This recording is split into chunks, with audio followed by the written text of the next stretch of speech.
Now, Scoot, do you have anything that people may not know about yet, or is this pretty much So one of those things where they just it is what it is?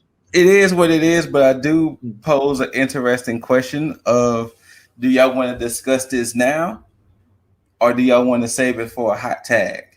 And the question is, well, I ain't say much the question, but this topic is AEW can't lose sight of its homegrown stars in favor of Punk and Daniel Bryan or Bryan Ooh. Danielson. You know what? I think we can talk about that now because mainly, and I'm So glad you brought that up. So let me preface it with people. If Okay. you don't know exactly what this conversation means, we can reference TNA. Okay. TNA had a bunch of homegrown talent. Of course, the Mhm. main one being AJ Styles. But Yes. what started to happen was a lot of ex WWE people were going to TNA. We're talking about Kurt Angle, Booker T, Kevin Nash, Christian Cage, Mhm. Rhino, Tyson Tomko, Gail Kim, Oh man, that's a name I haven't heard Mickey in a while. Right. James, um, who else? There's a lot of people who maybe even had small stints. But what started to happen? Oh, Ric Flair, Hulk Hogan. How can I forget? Mick Mhm. Foley. What was happening was Scott Steiner. As I keep talking about, I keep listing more people. Right. But what was happening was all of these people were coming in and their homegrown talent like AJ Styles and Kazarian, Christopher Daniels, Motor City Machine Guns, uh, Beer Money, they were all slowly getting pushed down. And that's what kind of tanked Impact or TNA for a while. Many Mm-hmm. people, many people don't want this to happen with AEW. Is it a chance this could happen in AEW? Well, the short Especially with Punk and Danielson coming in. the short answer is yes, it could happen. Okay. But the long answer that I'm going to give is for me, it's no. Um, and that's mainly because of what AEW is doing and has been doing for a while, because they've been alluding to, extending that olive branch to all these other brands and promotions Mm-hmm. to what because the token phrase with AEW this week was forbidden door. Yes. The reason why this won't get the same treatment that TNA got back in the day is because not everybody is designated to just one promotion. Everybody's able to branch out and go find success wherever they're able to. And I think that's an amazing thing, especially when you take into account New Japan. Mm-hmm. Yeah, Yeah. yeah. I mean, you can say Impact all day, and that's cool because they're basically like next door. But with New Japan, with the roster that they have and the amount of titles that they have, there's room for a lot of people within New Japan. So for me, with this situation, and I think Moxley may be the blueprint on all of this because of the way that they built him as AEW champion, as with him having the United States Championship for New Japan, and the way they're still treating him even after losing both titles. Mm-hmm.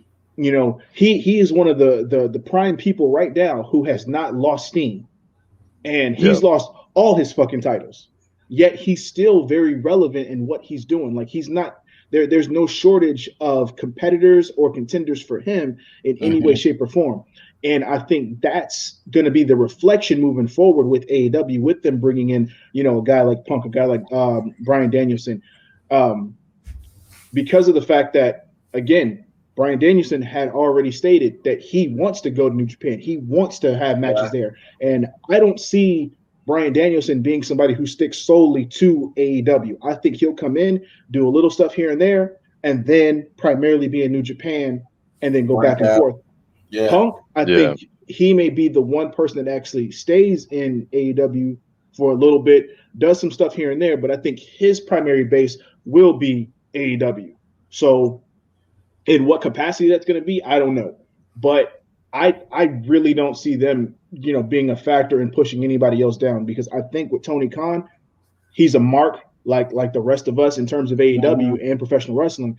So I think he understands it the same way that we would, being fans and being consumers of the product. It's not a Vince McMahon situation where it's like, oh, I want what I want. Damn everybody else. I want to watch this and enjoy it for myself. I think he's coming at it from a standpoint of, if I was in their shoes, how would I look at this? Yeah. And right now, he's giving everybody what they want. Everybody's been trying to get Punk. He got Punk. Everybody's been trying to figure out where Daniel Bryan's going to go. He got Daniel Bryan to come up there. It's as simple as that. And yeah, I think, this is fantastic. And I'm glad that we're getting it at the time that we're getting it. Because again, just like I stated, I was skeptical about Punk going anywhere after a certain point. And now they got me back to being intrigued and prepared for like everything that's about to happen within the next few weeks. So yeah, I don't think it's gonna affect anybody. All right, so Jaeger, let me ask you this. What's up? What do you say to the people? We kind of touched on it before, but what do you say to the people that AEW is hiring a bunch of ex-WWE guys and that there are too many WWE guys in AEW? What do you say to that? I gotta say that to a degree, or at least throughout COVID or 2020, they may have been onto something. However, now it's not so much that they're cherry picking, but they are picking the right ex WWE guys. They're not just bringing in whoever. Like when we saw Mark Henry, we were like, okay, why? Like even if it is for him to be in the back and developing big man talent, it's still like when you make this huge announcement, oh, it's Mark Henry, it's like or and to a lesser extent, but still like Christian Cage. Again, you're just like initially why? Now I can look at these marks or fans and tell them like just shut up and enjoy the ride right now. They know what they're doing as far as who they're picking up and who they're going to be utilizing. Especially with Bryan Danielson, he's going to be. He and Moxley, I feel like, are going to be that ultimate bridge for New Japan. I would love to see Danielson rock that U.S. title for a while. Maybe not to the extent of John Moxley's, and I love how, and we're going to talk about it later, how Moxley even like kind of covers on that. But right now, I got my popcorn bowl and I'm waiting to see what they do. I'm excited for this next 60 days to see what's going to be going on and what develops from it. Oh, yes. Okay, so let me ask both of y'all this, and I even give my opinions. What do you think AEW can do to not be the next Impact or WCW in this sense? I'll say first that they're already on the road to not being the next Impact or WCW, because think about it like this: Impact mainly they only source from like that one brand, or from people that left the one brand, WWE. AEW doesn't care. Like, I mean, of course they are getting people from the talent that they've partnered with, but AEW's going beyond just taking ex WWE guys. They're getting guys like Nick Gage. They took Ethan Page. They took damn it, the name was right on my. Anyways, no, they like for a short while they took Matt Cardona. They're getting guys from every facet of the wrestling industry. They're not just getting one person or X amount of people from one brand. Hi, Loki. Yes. Yeah. Do you have something to say? No? Okay. No. I mean, that was pretty much my point now that he's kind of sidelined me. I would say personally,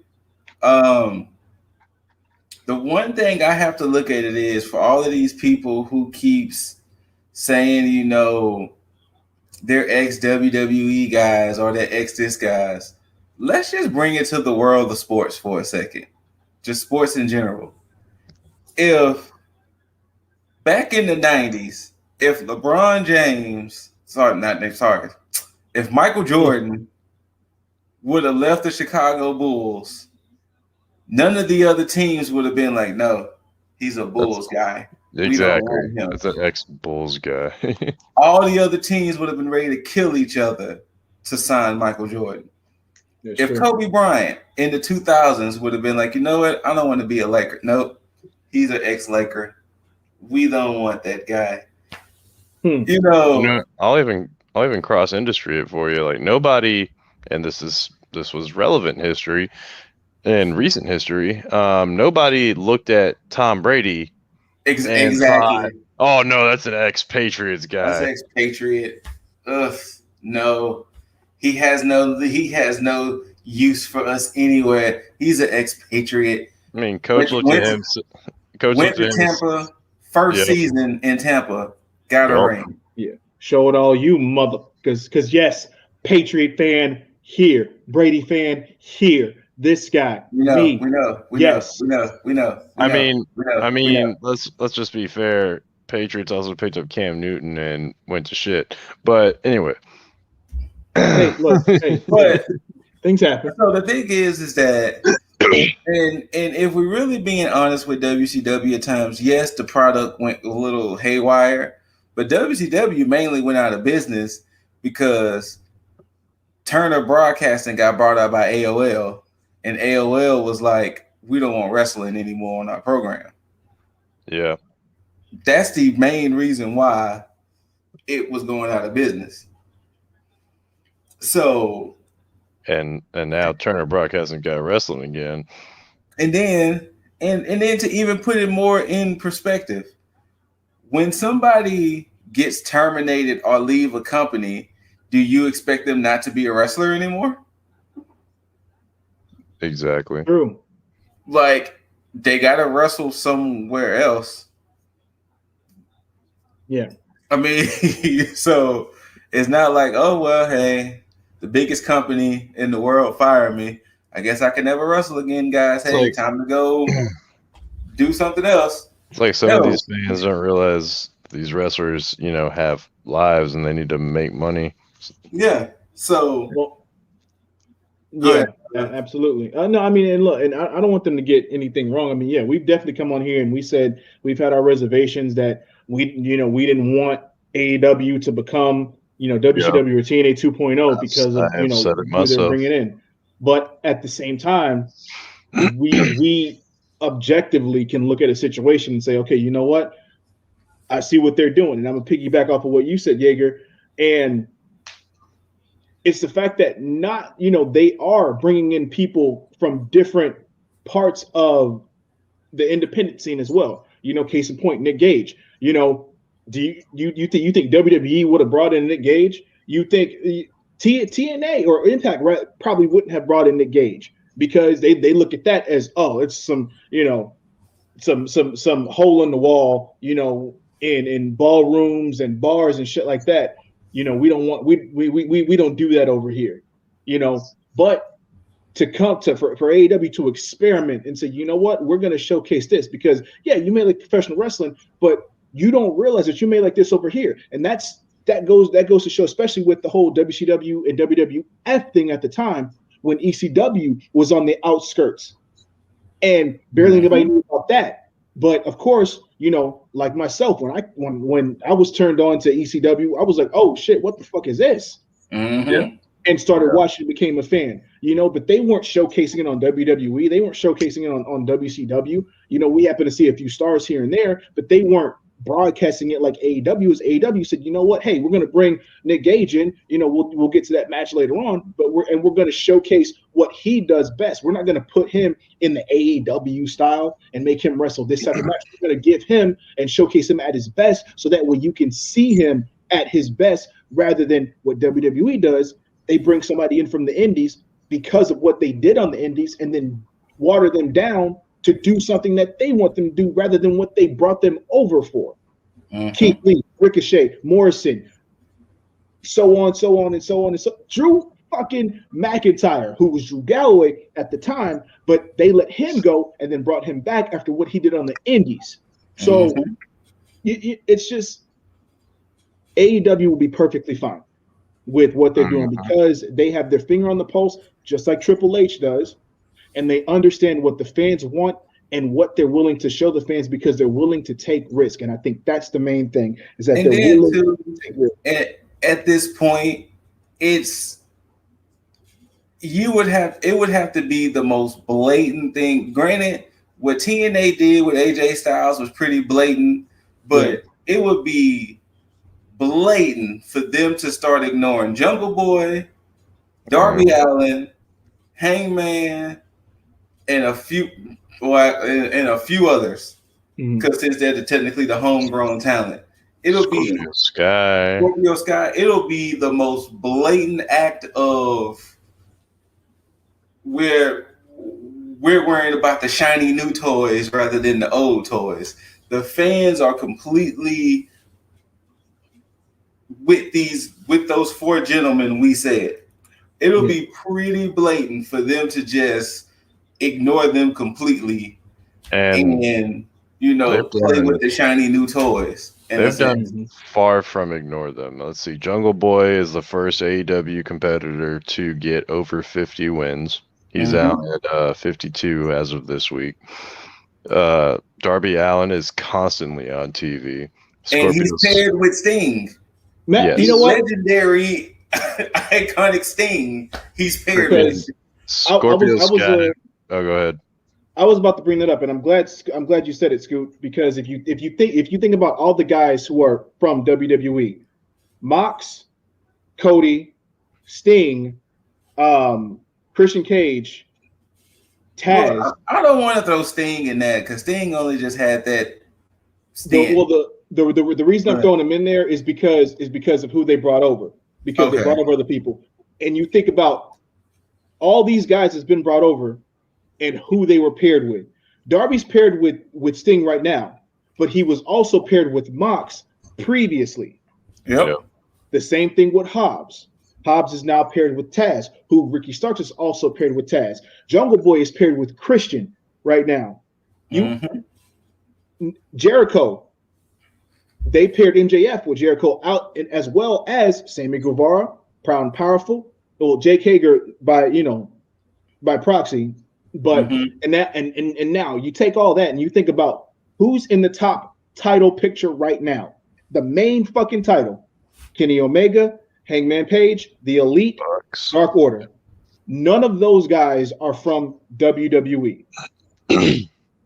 So I mean, outside of Gallows Anderson, but they don't really count. So the only one that you can say is a WWE guy is Miro, but Miro is killing it. And he was paired with Kip in the beginning. It's like, they're bringing these guys over, but they haven't forgotten what they're building to with the future, because all their future talent that they're building the foundation of this company on are paired with the guys that have already established themselves in other promotions. So they're not taken away; they're just helping build the future. Yep. It's funny how people are getting mad about this, but it's like you get to use your phrase, you get the shiny new toy. What do you expect them to do with the shiny new toy once they announce that they have said shiny new toy? You expect them to put them on the shelf or put them on darker elevation for a little bit? Like Vince would do? Like kill all their momentum from debuting? I mean, Like you expect them to go in a 2-minute loss to Jeff Hardy? to just say it, even though it's going to come up later. Darby Allin sent a very specific message to one of the shiny new toys, apparently, that are signing with the company. So obviously, so yeah. I just think honestly, I know what it's coming from. I think what it's coming from with a lot of people personally, it's we're finally getting something different than WWE, and we don't want them to fail because we want something different. So we're going to point out all the things that y'all should not do. And it's like AEW has only been around, what, 3 years? Yep. 4, 3, 4, whatever. About 3 if you count like all the before Dynamite. You gotta kind of let it happen. Like you gotta let them. Like I understand we finally have alternatives to WWE. We get that. You gotta let AEW make their mistakes too. They have to themselves have their own growing pains. They themselves have to make mistakes of maybe we shouldn't have signed this person, or maybe this didn't work out the way it thought. They have to do these things. And with all of these sites and journalists and whatever want to point out all the little things AEW does wrong, it's like y'all gonna make them become self-conscious of their own self. I think it's like also polarizingly, these fans that are just used to watching WWE for years of only knowing one brand. And then here comes another brand that starts breaking the mold from what WWE does. Damn, Major, I'm glad you said that. I'm glad you said that. And not to interrupt you, but here it goes. WWE has been so poorly booked from a traditional wrestling standpoint for so long that there's an entire generation of adult WWE fans who don't understand why it's bad because it's all they know. Don't bother debating them. You are talking right past each other. Yeah, it's what a news YouTuber, shout out to Kyle Kalinske. It's what you label as TFGs or too far gones. I like that. TFG. Yeah. I like that. There's like you just said, there's no point in debating them because they are set in their way of accepting the crap they are fed. But to them, they don't know it's crap.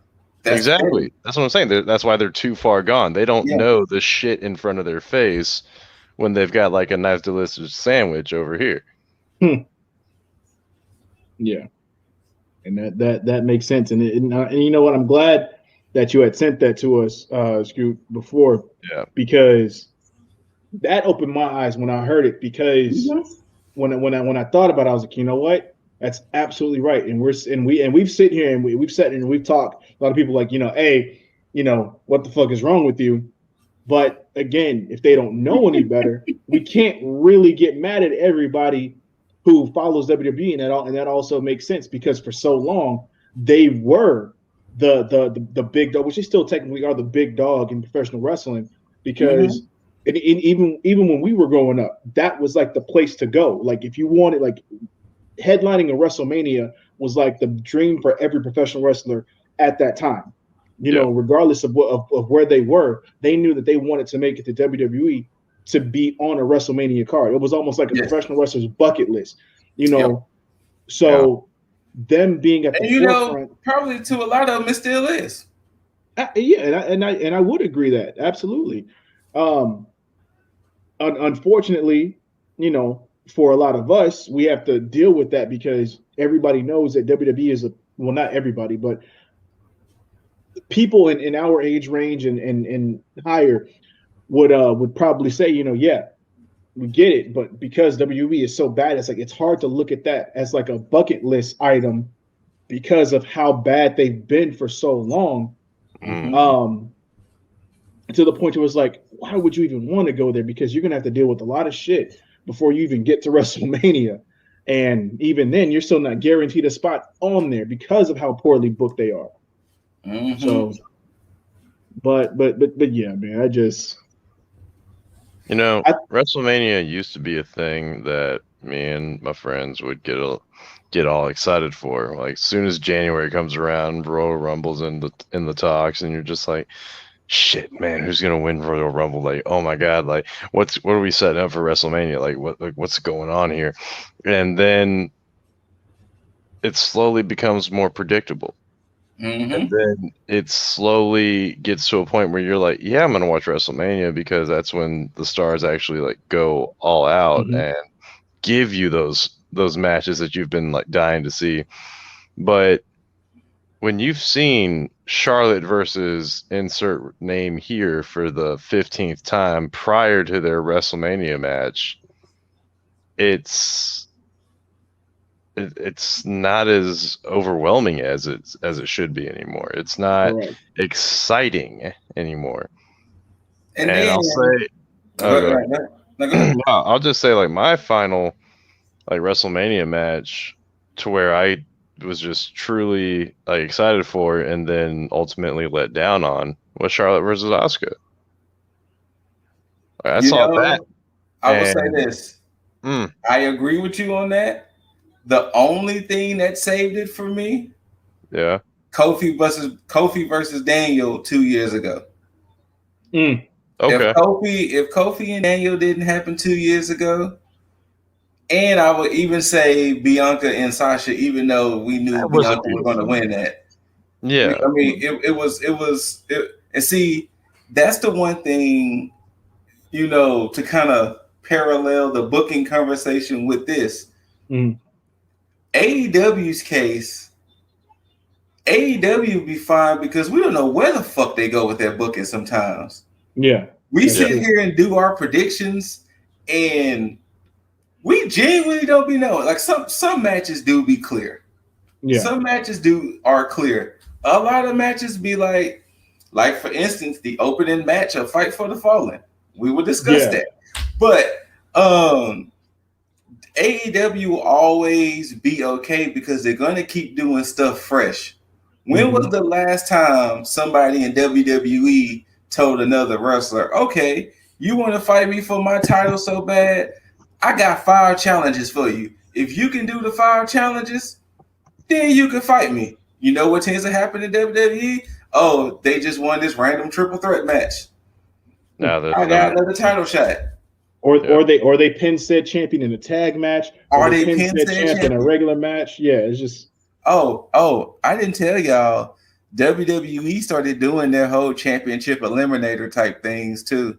Yeah, that's what Nikki and Charlotte did, right? They've been doing it with the women's tag team title stuff too. They've been calling them eliminator matches. So at least they're trying to borrow something from AEW, I guess. You're right. But AEW be fine. Like, y'all got any last thoughts on that whole them ignoring the talent or potentially ignoring the homegrown talent? Nah, I mean, I pretty much got out what I needed to get out on that, and I think it's going to stand true throughout the years as well because again, AEW just they know what they're doing. They know exactly what they're doing. I can agree. Jaeger? With the exception of certain spots like Jericho going through foam, I guess, or faulty explosives for a barbed wire death match. AEW's on it. I'm down with it. And look, if that's the one thing we got to complain about on AEW, I'm perfectly fine. Just fix it though. Just fix that shit though, AEW.